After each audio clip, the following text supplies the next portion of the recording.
Magandang gabi mga ka-amazing. Welcome back dito sa aking YouTube channel.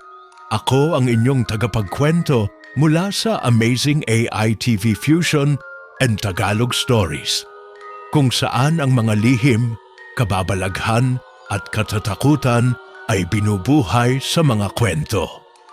Ngayong gabi, mag-ingat kayo lalo na kung nakaharap kayo sa salamin.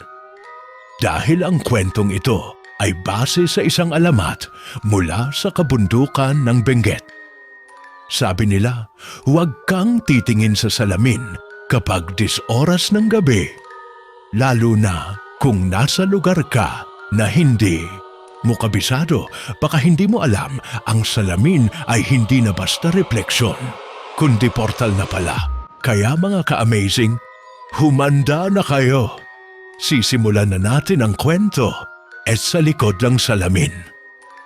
Ganda ng tanawin pare, worth it yung akyat, sabi ni Brian habang kinukuhanan ng video ang kabuuan ng campsite gamit ang kanyang GoPro. Gabi na pre, huwag kang masyadong lakad-lakad diyan, baka may madulas ka pa. Paalala ni Lara, ang team leader ng hiking group na binubuo ng 7 mountaineers.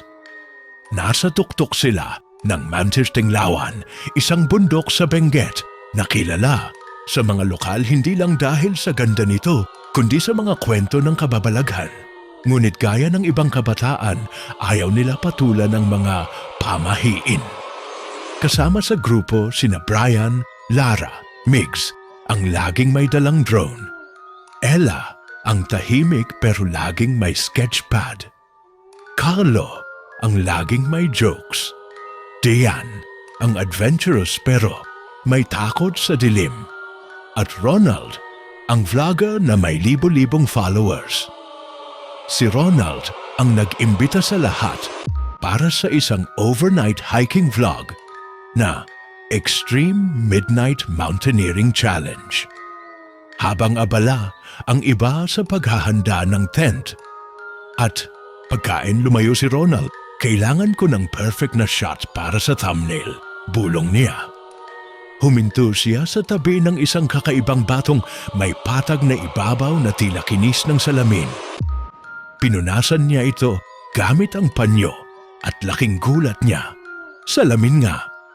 Mukhang natural na kristal pero malinaw ang refleksyon. Nag-selfie siya gamit ang rear camera ng phone para kuha ang likod niyang gubat at ang silweta ng buwan sa ulap. Pagkatapos ng shot, tiningnan niya ang litrato. Napahinto siya. Nanlamig. Sa litrato, siya nga ang nasa harap, pero may isa pang siya sa likod, nakatayo, nakangiti, pero ang mga mata itim, walang puti. Pre, tara na! Dinner time! Sigaw ni Carlo. Tinago niya agad ang phone, nanginginig ang mga daliri. Pagbalik niya sa campsite, hindi siya mapakali. Okay ka lang, Ronald? Tanong ni Ella. Oo, medyo pagod lang. Sabay ngiting pilit. Hindi na niya binanggit ang nakita. Baka pagtawanan lang siya. Habang kumakain sila sa paligid ng bonfire, napunta ang usapan sa mga kwento ng katatakutan. Alam niyo ba, panimula ni Diane, sabi ng mga lokal, huwag na huwag kang titingin sa salamin dito kapag gabi. Kasi minsan, hindi na sarili mo ang makikita mo, kundi yung gusto kang maging siya. Napatahimik ang grupo. Teka, seryoso ba yan? Natatawang tanong ni Carlo. Oo, kasi ang mga likod ng bundok may bantay, mga nilalang na ginagaya ka. Tapos, papalitan ka. Hindi na nakatawa si Ronald. Pagsapit ng hating gabi, nagising si Ella sa mahinang tunog. Parang basag na salamin. Paglabas niya ng tent, nakita niyang bukas ang tent ni Ronald. Wala siya. Lumakad siya palibot, hawak ang headlamp.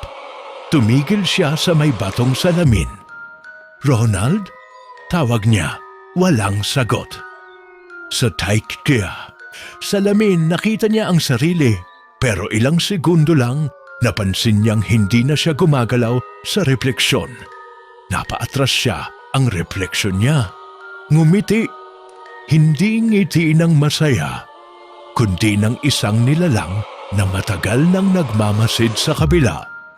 Biglang may kamay na humawak sa balikat niya. Ella, anong ginagawa mo rito? Tanong ni Lara. Napatalon si Ella.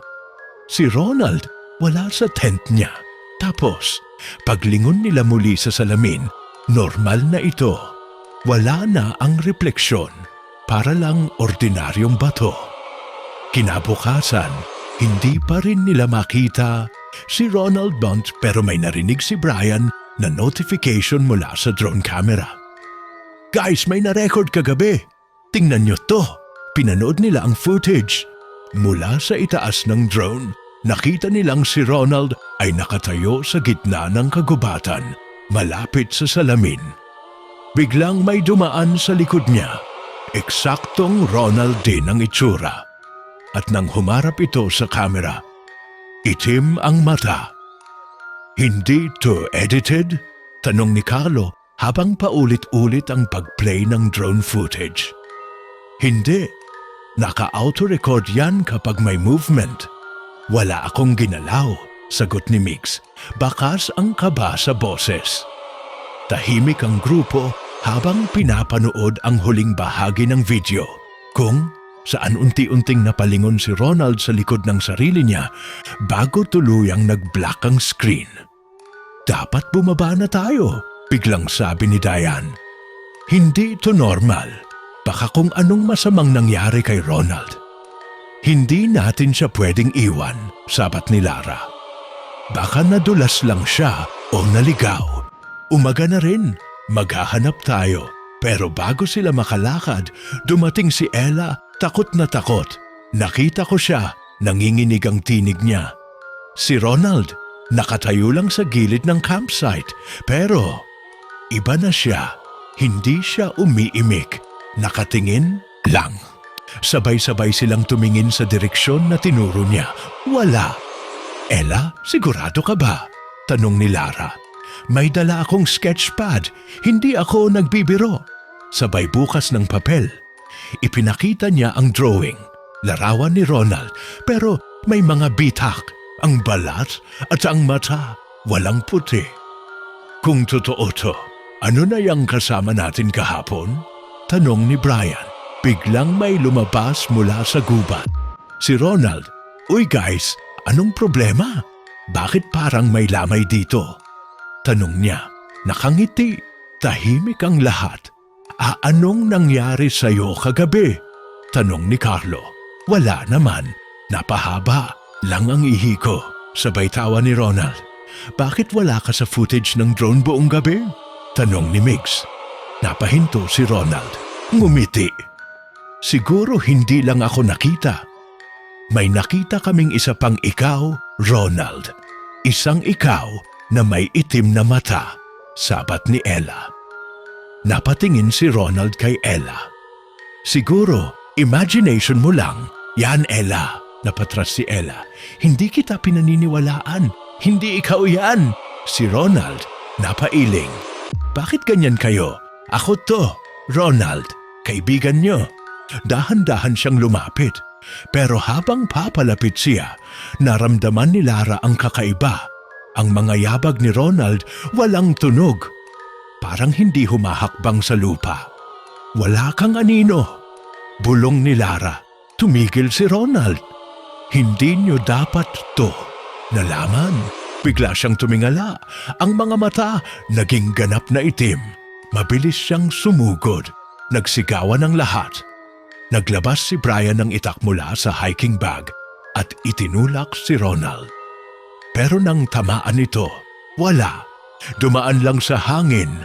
Nagbago ang anyo ni Ronald.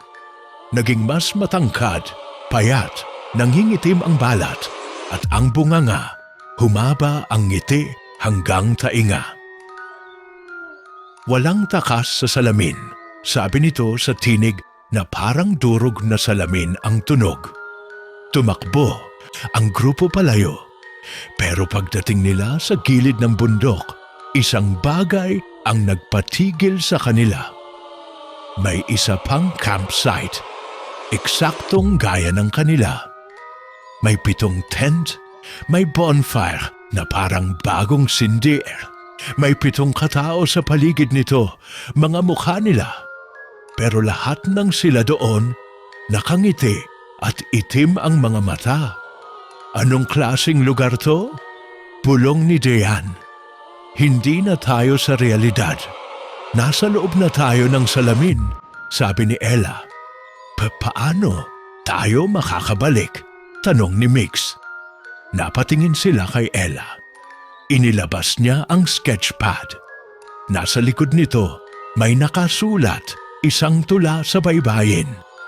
Hindi niya alam kung kailan niya iyon isinulat. At habang binabasa niya ito sa isipan, parang may bulong sa hangin. Ang kopya ay dumarami, ang tunay ay nakakalimot. Kapag nabura ang anino, ikaw na ang susunod. Napatingin si Brian sa likod. Si Carlo na kanina pa tahimik, nawala ang anino. Carlo? Tanong ni Lara. Ngumiti si Carlo.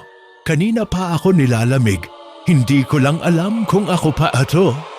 Sabi niya. Sabay naglakad si Carlo pabalik sa campsite. Carlo! Sigaw ni Brian. Ngunit hindi na siya lumingon. At nang makalapit siya sa kopyang campsite, sinalubong siya ng kanyang doble. Sabay silang naglaho. Parang singaw ng hangin. Isa na lang tayo, sabi ng tinig sa paligid. Lumingon sila sa lahat ng direksyon. Wala. Ang salamin ay hindi lamang refleksyon. Ito ay daan.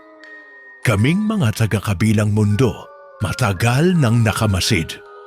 Ang mga nag-selfie, nagtititigan, naglalandi sa salamin, binubuksan ninyo ang pinto. Paano kami makakatakas? Tanong ni Lara. Isang tawa ang umalingaw-ngaw. Hindi takas ang hinahanap, kundi kapalit. Sa di kalayuan, may nakita silang lumang bahay kubo. Tago sa mga puno. Nagdesisyon silang puntahan ito bilang huling pag-asa. Pagdating nila, sinalubong sila ng isang matandang babaeng igorot. Ay, mga walang malay, huli na kayo. Lola, alam niyo ba kung paano kami makakabalik? Nawala ang kaibigan namin. May nilalang na ginagaya kami. Alam ko, ako ang huling hindi pa nila nakopya. Sagot ng matanda. Anong ibig niyong sabihin? Lumapit ang matanda. Hawak ang basag na salamin. Sa likod ng salamin, may mundo. Minsan ang salamin ay hindi na salamin, kundi mukha ng isang nilalang na gusto ka lang tularan mula sa mata hanggang kaluluwa. Biglang may narinig silang pagkaluskos sa labas. Kasunod ang mga boses nila. Naglakad ang matanda papunta sa pinto. Kung gusto niyong mabuhay, kailangan niyong alalahanin kung sino talaga kayo. Dahil kapag nakalimutan mo, sila na ang magiging ikaw. Papasok na sila, bulong ng matanda, habang dahan-dahang sinasara ang pinto ng kubo. Kailangan nating gumawa ng bilog. Anong bilog, Lola? Tanong ni Lara habang pinipigilan ang panginginig ng boses. Ang bilog ng pagkakakilanlan. Kung sino ka, yun lang ang magliligtas sa'yo. Kumuha ng abo ang matanda mula sa pugon at sinaboy ito sa sahig. Gumuhit siya ng bilog at pinaupo ang natitirang 6 sa loob nito, Lara, Ella, Brian, Migs, Diane at ang tila tulala ng si Ella. Isa sa inyo, baka hindi na totoo. Bulong ng matanda habang sinisimula ng pagdugtong ng mga baybayin sa paligid ng bilog. Lola, anong ibig mong sabihin? Tanong ni Brian. Hindi lang sila ginagaya. Unti-unti kayong pinapalitan. Kung may isa sa inyo na hindi na makaalala ng tunay na alaala, ibig sabihin, napalitan na siya. Biglang nagsalita si Migs. Wala na akong maalala noong second year, college namin. Wala akong makita sa isip ko. Lika! Huwag ka sa bilog! Sigaw ng matanda. Pero huli na, si Migs biglang napayuko. Nagsimulang magbalat ang kanyang mukha, parang tinatanggalan ng maskara. Sa ilalim nito, ang mga mata. Itim. Tumayo si Migs, o ang nilalang na naging siya. Hindi mo na siya mababalik, sabi nito. Kami ang alaala, kami ang salamin. At kapag wala ka nang maalala kung sino ka, amin ka na. Nagsimulang mabasag ang paligid ng bilog. Parang salamin ang sahig, pader at kisame ng kubo. Pumuputok ang liwanag mula sa mga bitak. Nagsisimula ng lumipat ang mundo. Sigaw ng matanda. Lola, anong gagawin namin? Tanong ni Dian. Habang hinahawakan ng ulo, kunin niyo ang pinakamahalaga ninyong alaala. Isa-isa, bilisan ninyo. Lara, ikaw muna! Sigaw ng matanda. Ako si Lara. Ako ang panganay sa 3 magkakapatid. Si Papa ang nagturo sa akin mag-hike. Noong 6 na taon ako, una ko siyang sinundan sa bundok. Umiiyak na wika ni Lara. Tumigil ang bitak sa ilalim ng kanyang upuan. Ella! Sigaw ng matanda. Ako si Ella. Noong grade 4 ako, nanalo ako sa poster making contest. Ginuhit ko ang nanay ko sa ilalim ng punong mangga. Tuwang-tuwa siya, mabilis na sabi ng dalaga. Tumigil din ang pagbitak sa paligid niya. Brian! Ako si Brian. Ako ang class clown noon. Pero noong una akong natahimik, nung binawian ng buhay si Lolo.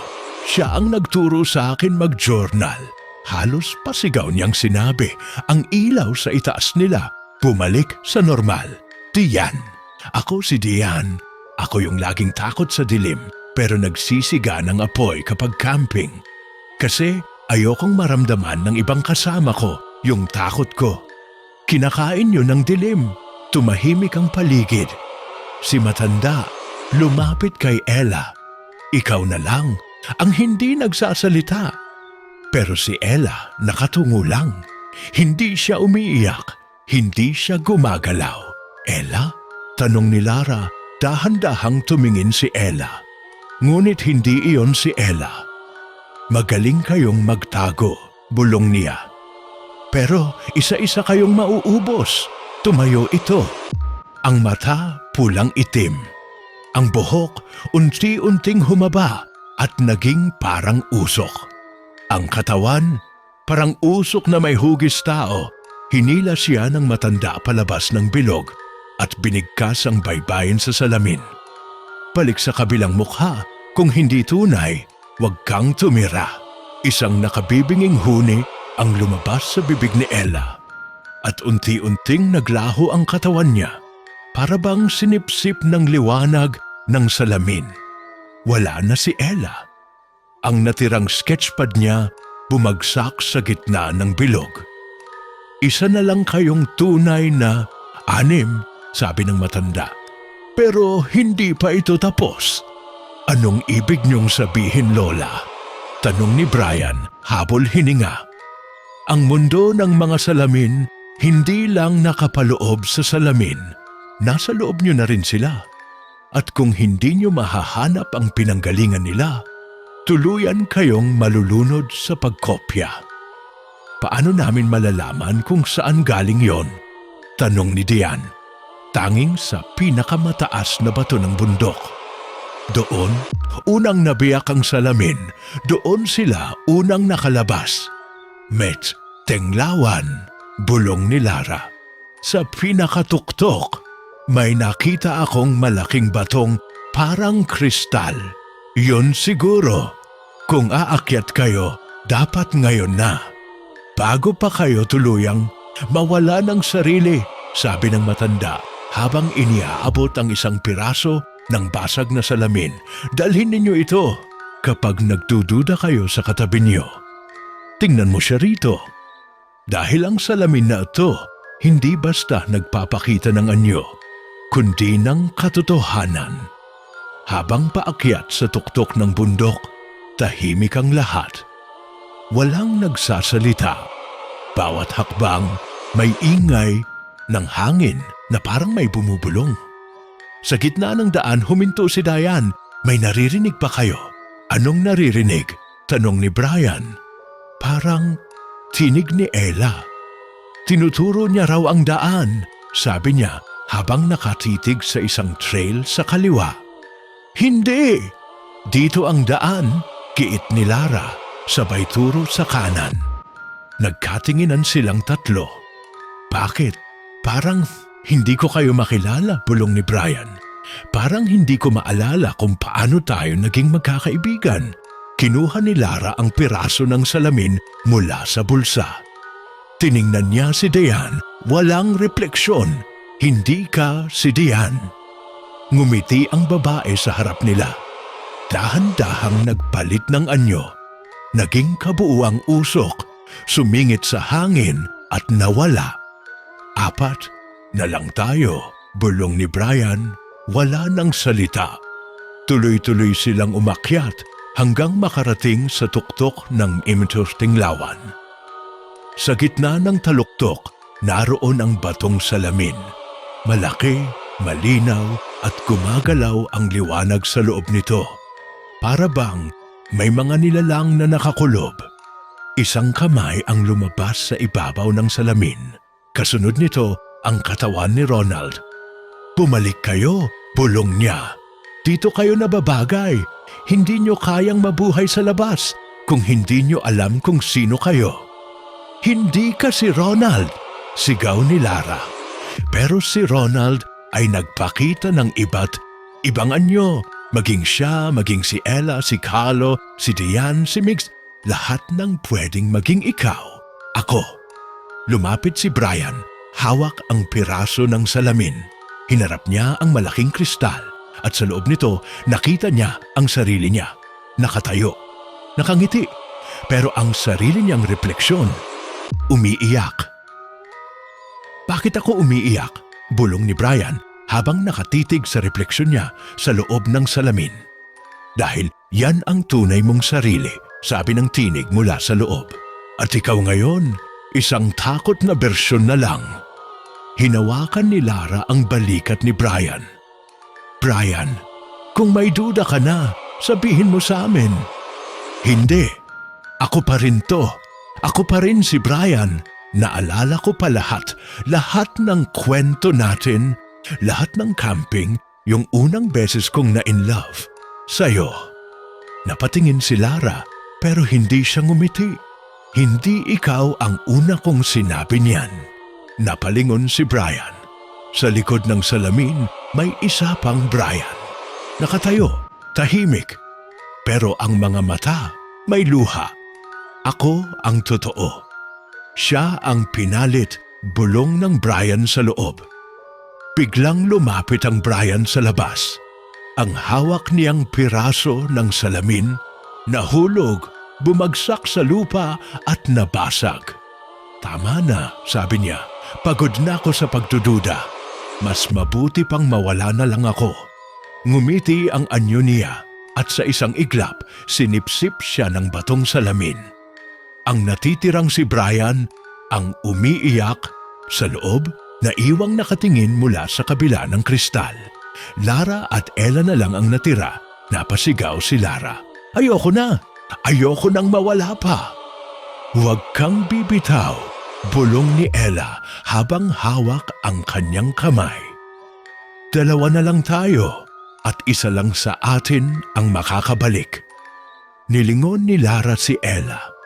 Sa totoo lang, hindi ko na matandaan kung paano tayo naging magkakilala. Pareho tayo, sagot ni Ella. Pero bakit ikaw? May hawak ka pa ring sketchpad. Tumingin si Ella sa sketchpad. Kumunot ang kanyang noo. Hindi ko alam. Wala naman ako laging ganito. Lumapit si Lara. Pwede ko bang makita? Inabot ni Ella ang sketchpad. Binuklat ni Lara ang mga pahina. May larawan ng bundok, may larawan ng bonfire. At sa huling pahina, may isa pang larawan. Larawan ni Ella, pero may 4 na mata. Biglang napaatras si Lara. Hindi ikaw si Ella. Ngumiti si Ella, mabagal. Alam mo bang sa loob ng salamin, mas masarap tumira?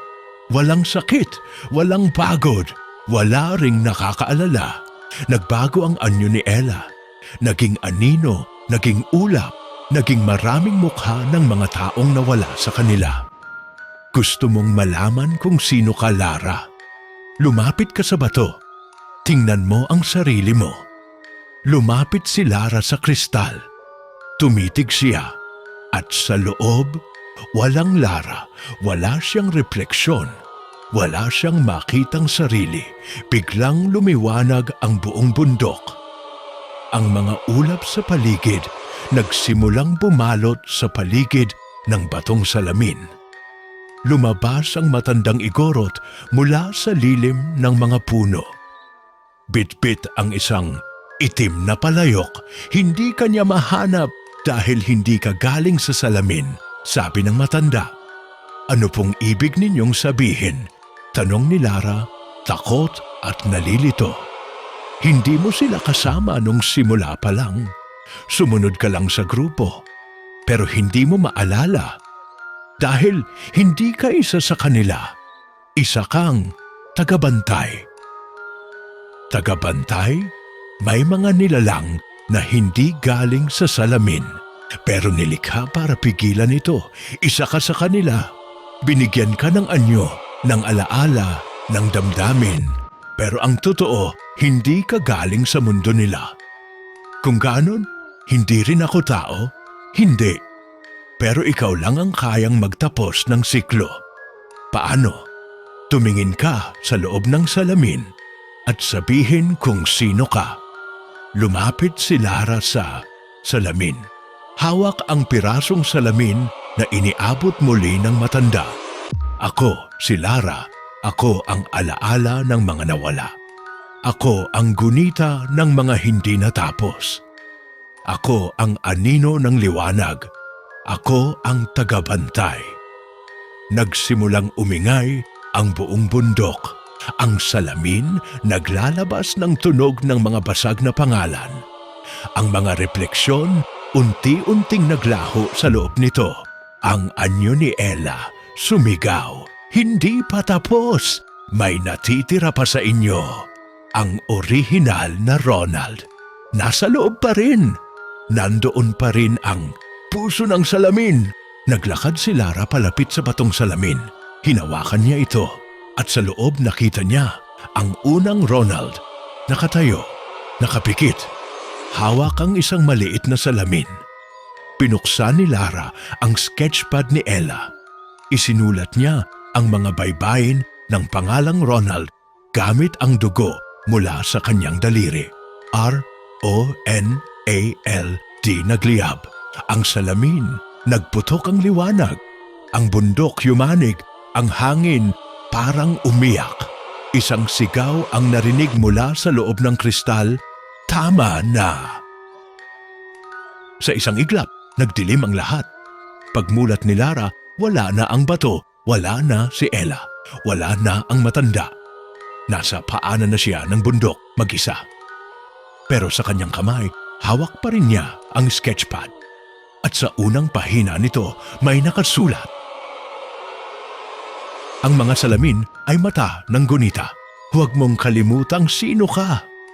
Dahil sa oras na tumingin ka, baka hindi na ikaw ang bumalik. Humakbang si Lara sa paanan ng bundok.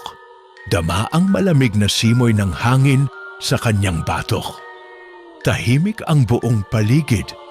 Wala na ang tunog ng mga alitap-tap, wala na rin ang bulong ng mga aninong sumusunod sa kanila. Isinilid niya ang sketchpad sa loob ng kanyang backpack at tumingala sa langit. Gabi pa rin, naglakad siya pababa. pabalik sa daan kung saan sila unang dumaan. Ilang minuto lang ang lumipas, napansin niyang wala na ang trail. Lahat ay natabunan ng mga bagong lumagong damo, mga ugat na parang hindi bahagi ng bundok. Huminto siya sa ilalim ng isang matandang puno. Ang mga sanga nito'y waring sumusulat ng baybayin sa langit. "Hindi ako pwedeng mawala," bulong ni Lara. "Hindi ngayon. Hindi pagkatapos ng lahat." Sa di kalayuan, may liwanag. Maliit, mahina, pero palapit. Humanda siya. Kinuha niya ang pirasong salamin sa bulsa. Ngunit hindi ito kumikislap. Nang malapit na ang liwanag, lumitaw ang isang lalaki. Bitbit ang gasera at may suot na lumang uniforme ng Forest Ranger. "Miss, ligtas ka ba?" tanong nito. "Kuya, ano pong taon na?" tanong niya. Nagulat ang lalaki. 2025, buwan ng Mayo. "Bakit?" napalunok si Lara. "So, hindi pa ako nawawala?" Napakunot ang noo ng ranger. "Kanina lang may report ng 7 mountaineer na nawawala. Isa lang ang nakitang buhay, ikaw raw. Ikaw si Lara?" Tumango siya. "Pero hindi ko sila makikita ulit." "Ibig mong sabihin, sila ang hinila ng mga salamin," sagot niya. "At kailangan kong bumalik kasi hindi pa tapos." Nagpalitan ng tingin ang dalawa. Tahimik. Ang ranger, kahit naguguluhan, ay nagdesisyong manahimik. Isinakay niya si Lara sa likod ng kanyang motorsiklo. Habang binabaybay nila ang daan pababa, napansin ni Lara ang mga ilaw sa poste. Kumukutitap para bang sinasadyang bumuo ng hugis. 1, 2, 3, 4, 5. 5 ilaw. 5 nawawala. Humigpit ang hawak niya sa sketchpad. Pagdating nila sa baba ng bundok, naghihintay na ang ambulansya, pulis at ilang media. Isang babaeng matanda ang lumapit sa kanya. Bitbit ang isang kampay ng insenso. "Anak, ikaw ba ang galing sa taas?" "Opo," sagot niya. "May dala ka, sketchpad lang po." At binunot niya ang salamin mula sa bulsa. "Ito." Napatingin ang matanda sa salamin. Tumitig. Biglang napaurong. "Hindi ikaw si Lara." Napamaang si Lara. "Ano pong ibig niyong sabihin?" "Hindi ikaw ang batang umakyat kasama ng 6. Ikaw ang bumaba. Pero hindi ikaw ang umakyat." Umiikot ang ulo niya.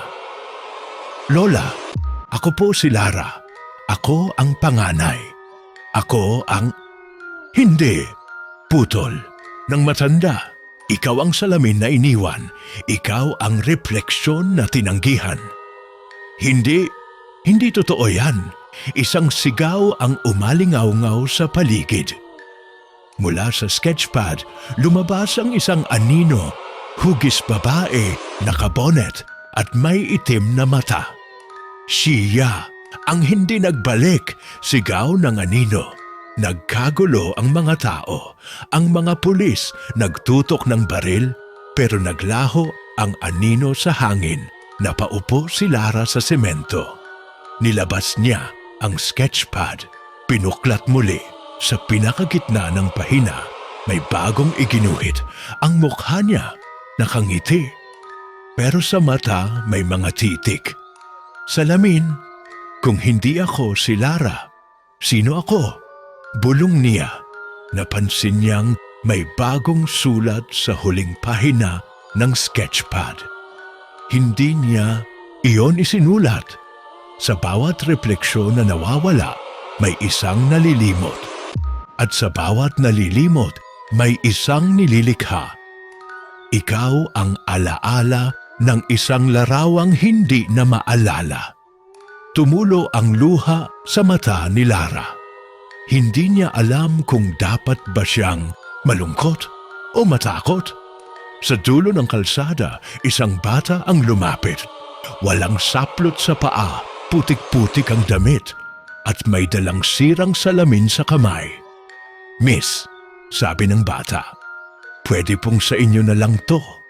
Sabi ng salamin, "Kayo raw ang nawawala." Inabot ng bata ang salamin. Pagtingin niya rito, wala siyang refleksyon. Pero sa likod ng salamin, may lumalapit 6 na anino. Lahat sila, siya. Hindi na kumibo si Lara. Tahimik niyang tinanggap ang salamin mula sa bata. Dama niya ang lamig ng bagay na iyon sa kanyang palad. Parang hindi metal, parang balat. Isinilid niya ito sa kanyang bag. Sa paligid, bumalik sa normalang ingay. Mga kamerang kumukuhanan ng footage, mga reporter na nagtatanong, mga pulis na binubusisi ang mga papel, pero ang lahat ay nagmistulang bula sa pandinig niya. Muli niyang binuksan ang sketchpad. Ngunit, sa halip na mga guhit, ang mga pahina ay unti-unting naging mga salamin. Isa-isa, bawat pahina, refleksyon niya. Ngunit bawat refleksyon may kaibahan. Isa, duguan ng mata. Isa, may tali sa leeg. Isa, wala ng balat ang mukha. Napasigaw siya at hinagis ang sketchpad. Ngunit sa pagtama nito sa lupa, nabuksan ang huling pahina. May bagong mensahe. Ang huling hakbang ay bumalik sa pinanggalingan. Naramdaman niya ang panlalamig ng paligid. Ang liwanag ng paligid ay naging mapusyaw. Ang mga tao sa paligid ay dahan-dahang nawawala. Parang alikabok na tinatangay ng hangin. Muling lumitaw ang batang lalaki. Ngunit ngayoy wala na siyang mata. At ang katawan niya ay unti-unting nagiging salamin. "Lara," sabi ng bata, "sa oras na bumalik ka, huwag mong kalimutang isara ang daan." "Anong daan?" tanong niya. Nanginginig ang boses. "Itong buong mundo," sagot ng bata. "Hindi mo lang alam, ikaw na ang huling salamin." Biglang lumitaw ang matandang Igorot. Ngayon ay may hawak na gong. Bumuo siya ng bilog gamit ang uling sa lupa at inilagay sa gitna ang isang maliit na salamin. "Lara," aniya, "kung nanaisin mong tapusin ito, kailangan mong pumasok. Pero hindi ka na makakabalik. Pero kailangan kong iligtas sila." Usuyos, Tiyo, Brian, si Ronald, lahat sila. Ang tanong, kaya mo ba silang iligtas kung ang isa sa kanila ang mismong salamin? Anong ibig mong sabihin? Tahimik ang matanda. Nilingon ni Lara ang bag. Pinuksan niya ito, inilabas ang salamin at itinapat sa liwanag ng buwan. Sa refleksyon, hindi siya mag-isa. Nasa likod niya si Ronald, nakangiti. "Ronald?" tanong niya. Pero hindi sumagot ang anyo sa salamin. Pagkus, kumindat ito at sinabing, "Ako ang orihinal." Tumakbo si Lara palayo, pero bawat hakbang, tila siya'y hindi gumagalaw. Ang paligid ay naging kalye na hindi niya kilala. Kalsadang may sabog na mga poste, sirang mga signboard at katahimikan. Lumingon siya. Sa likod, nakatayo ang 6 na anyo. Lahat ay may salamin sa halip na mukha. Lahat ay may hawak na sketchpad. Naglakad. Sila papalapit sa kanya. "Lara," sabi nila sa iisang tinig, "ikaw ang nagsara. Ikaw ang nagbukas. At ikaw rin ang magiging susunod." "Hindi!" sigaw niya. "Hindi ako salamin!" Biglang may sumabog na liwanag mula sa kanyang dibdib. Umangat sa ere ang kanyang katawan. At sa gitna ng kanyang noo, lumitaw ang hugis. Isang mata pabilog, may baybayin sa paligid, bantay at tagapag-ingat sa lamin ng alaala. Kung ganon, bulong niya, Oras na para harapin ko ang totoo. Humakbang siya sa gitna ng bilog ng matanda. Tumayo siya sa ibabaw ng salamin. At sabay-sabay na binuksan ng 6 ang kanilang mga sketchpad. Sumabog ang liwanag. Lumitaw ang matandang templo sa tuktok ng bundok. Ang pinagmulan ng lahat.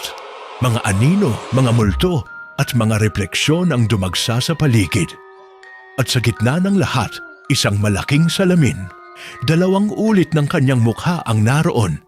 Isang may luha, isang may ngiti. Naglakad siya papalapit. Inabot ng luha ang kanyang mga mata. Nandiyan, kung mawala ako, bulong niya. Siguraduhin ninyong walang ibang makakapasok. Hinawakan niya ang 2 gilid ng salamin. Mula sa kanyang bibig, sinabi niya ang huling salita. Ako ang simula. Ako ang katapusan.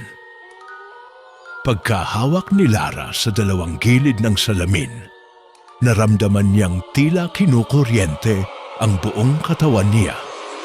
Pumulandit ang liwanag mula sa salamin at lumitaw ang isang portal, 100 gawa sa pira-pirasong alaala, mga larawan ng kanilang pag-akyat, mga ngiti at sa likod ng lahat ang madilim na mukha ng sarili. Sa loob ng portal, nakita niya si Brian, nakaupo, parang pagod na pagod at hawak ang isang lumang kompas. Lara? Anito, ikaw ba talaga yan? Brian! Tumakbo siya papalapit. Ligtas ka ba? Nasaan ang iba? Hindi kami ligtas, bulong ni Brian. Nandito kami sa pagitan ng mga alaala. Bawat pagtingin sa salamin, isa sa atin ang naiiwan. At bawat naiiwan, nagiging anino. Maaari pa ba kitang mailabas? Tumango si Brian. Pero kailangan mong ialay ang isa. Pangsalamin ang iyo. Huminga siya ng malalim. Inilabas niya ang maliit na salamin na ibinigay ng bata. Tumingin siya rito. Sa unang pagkakataon, nakita niya ang kanyang tunay na anyo. Pagod, luhaan, takot, pero buo. Hinawakan niya ito ng mahigpit, saka isinumpa ang mga salita. Isara ang pinto. Ibalik ang liwanag, alisin ang anino. Bumuga ng itim na usok ang salamin at unti-unting nagbitak. Bago ito tuluyang mabasag, biglang lumitaw ang 6 na anino. Ang dating mga sarili niya, ang mga refleksyong naiwan sa mga pahina, sa mata, sa dilim. Isa-isa silang tumakbo papunta sa kanya. Tanga ng mga sketchpad, mga salamin, mga aninong parang apoy. Ngunit bago pa sila makalapit, humakbang si Brian at sumigaw. Ako ang kabaligtaran! Ako ang dapat mawala! Sabay niyakap ni Brian si Lara at sa kanilang pagkakayakap, sumabog ang portal sa liwanag. Tumalsik ang mga anino at naglaho, at ang buong mundo ay naging puti. Pagdilat ni Lara, nasa paanan na siya ng bundok. Umaga na. Nagsisiliparan ang mga ibon. Tumutulo ang hamog mula sa mga dahon. Nakahandusay ang kanyang sketchpad sa tabi niya, ngunit ngayon ay walang laman ng mga pahina. Blankong-blangko.